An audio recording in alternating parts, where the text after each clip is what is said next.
NBK 109 Daaku Maharaj movie గురించి మనందరికీ తెలిసిందే. కానీ ఎవరు ఈ డాకు మహారాజ్ అనే సందేహం వచ్చిందా? మంచివాడు కాదు, చెడ్డవాడు కాదంట, రావణుడు కాదు, రాక్షసుడు కాదంట, రాజ్యమే లేదంట, మహారాజంట.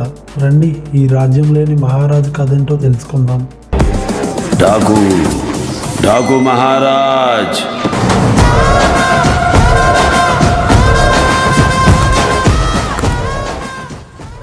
మధ్యప్రదేశ్లో యమునా నది తీరం దగ్గరలో ఉన్న చంబల్ అనే ఒక చిన్న నగరం.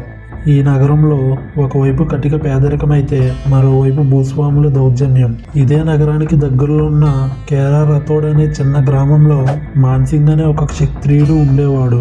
ఈయన ఆ ఊరిలో తనకున్న చిన్నపాటి భూమిని వ్యవసాయం చేస్తూ బ్రతికేవాడు. ఈయన స్వభావం ఎటువంటిదంటే ఎక్కడైనా ఏదైనా అన్యాయం జరిగితే నిలదీసి అడిగేవాడు. తన హక్కుల